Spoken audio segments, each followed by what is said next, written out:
Rachna Vaidya. I'm the founder of dstreetwinners.com. I'm a certified financial technician from IFTA, USA, and I'm a full-time stock market trader. I'm also into training for stock market, and I'm an author as well. But it was not the same all through the way, right from the beginning. पहले मैं corporate world में काम करती थी, Kotak Mahindra bank, Reliance industries, इन सब companies के लिए, कुछ और कंपनीज के लिए मैंने काम करा. पर हमेशा से एक डिजायर था that I wanted to work for myself.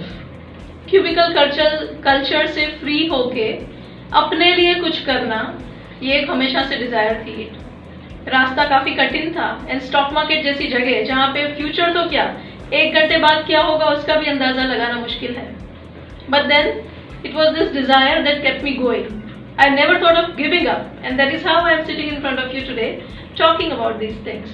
Financial independence is extremely important, and it's important for everybody. ये नहीं है कि हमें किसी कंपनी में जाके किसी कंपनी का CFO बनना है तो ही हम फिनांस को समझेंगे. आपके अपने फैमिली प्लानिंग के लिए, बजटिंग के लिए, आपकी अपनी वेल्थ मैनेजमेंट एंड एक्यूमुलेशन के लिए, आपके अपने रिटायरमेंट प्लानिंग के लिए, अच्छे टाइम के लिए, बुरे टाइम के लिए, सबके लिए फिनांस की अंडरस्टैंडिंग होना जरूरी है. और अच्छे टाइम में करना और भी अच्छी बात होती है. वो जैसे कहते हैं ना कि भगवान के मंदिर में अगर अच्छे टाइम में जाते रहो तो शायद बुरे टाइम में जाने की नौबत ही ना आए. So it's that way for the finance also. अच्छे टाइम में प्लानिंग करेंगे तो you will be at ease while doing the planning. Life में सब कुछ जब अच्छा चल रहा हो तब बुरे वक्त की प्लानिंग भी कर लेनी चाहिए, क्योंकि जब एक्चुअल में बुरे वक्त आते हैं तो हमें वो विजडम तो जरूर देते हैं, लेकिन वो वल्नरेबल भी बनाते हैं, और एक वल्नरेबल इंसान गलतियां भी कर सकता है. तो पैसे अच्छे टाइम में हमारे पास थोड़े बहुत होते भी हैं, तो उस टाइम पे अगर फ्यूचर की प्लानिंग करेंगे तो मल्टीप्लाई करने के बारे में सोचेंगे. वो अमोल पालेकर का एक पुराने पिक्चर का गाना है ना, गोलमाल है भाई सब गोलमाल है, उसमें ही से कि पैसा कमाने के लिए भी पैसा चाहिए.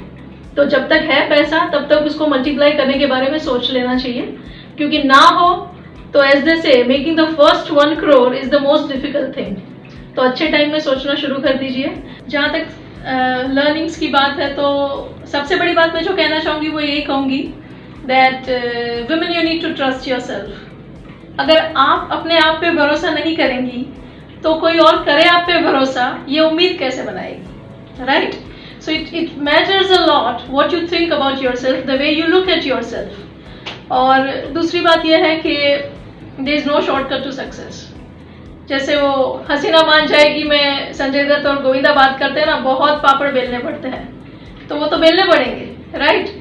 तो रोटियां तो बेलते ही है हम, साथ में कभी कभी पापड़ भी बेल लेते हैं, मेहनत भी कर लेते हैं. So keep working hard, keep faith in yourself and never give up. Well, as far as challenges are concerned, ये हो सकता है कि आपकी अपब्रिंगिंग जब हुई थी तब से आपको शायद अपने खुद के फ्यूचर के बारे में, खुद को प्रायोरिटी देने के बारे में बचपन से कम सिखाया गया हो, रादर देन एडजस्टमेंट ज़्यादा सिखाए गए हो. अगर ऐसा कुछ है then there could be walls around you जिनको आपको या तो क्लाइंब करना पड़ेगा या तो क्रश करना पड़ेगा. कुछ भी करके उसके आगे निकलना तो पड़ेगा अगर कुछ अपने लिए कुछ ज़िंदगी में करना बनाना है तो. दूसरी बात ये हो सकती है कि शादी के बाद कई बार हस्बैंड के करियर के चक्कर में फीमेल को अपना करियर जो है एडजस्ट करना पड़ता है, ब्रेक्स लेने पड़ते हैं, गिव अप भी करना पड़ता है. तो कोशिश ये होनी चाहिए कि दोनों के सपने कैसे पूरे हो, दोनों का ग्रोथ साथ में कैसे करा जाए. तीसरी बात ये भी हो सकती है कि जैसे मैंने बताया आप सबको खुश रखने की तो ट्राई करते हैं, लेकिन at times there are things which are not good for you. At those times you have to learn to say no. आप जब भी नो बोलना चाहते हैं और नो की जगह अगर यस बोलते हैं तो आप अपनी खुद की डिसरिस्पेक्ट कर रहे हैं. ये बात समझ लेना आवश्यक है. This is how you can help yourself. मी बनने के लिए सबसे पहले तो ये करना पड़ेगा आपको कि you have to follow your passion. ये बहुत ज़रूरी है कि आपको अपने काम से प्यार हो. When you make your passion into your profession you hardly need a vacation. So do that. वो काम करिए जिसको करने में आपको खुशी मिलती है. That's the first thing. The other thing, as my family taught me, always and always autograph your work with excellence. हमेशा एक्सेल करने की कोशिश करिए जो भी करना चाहते हैं उसमें. और तीसरी and very very important thing for today's generation and for anybody in general even, सारे दिन एक जैसे नहीं होने वाले. Every day you are not going to feel the same when you get up in the morning. लेकिन no matter how you feel, get up, dress up, show up and never ever give up. That's it.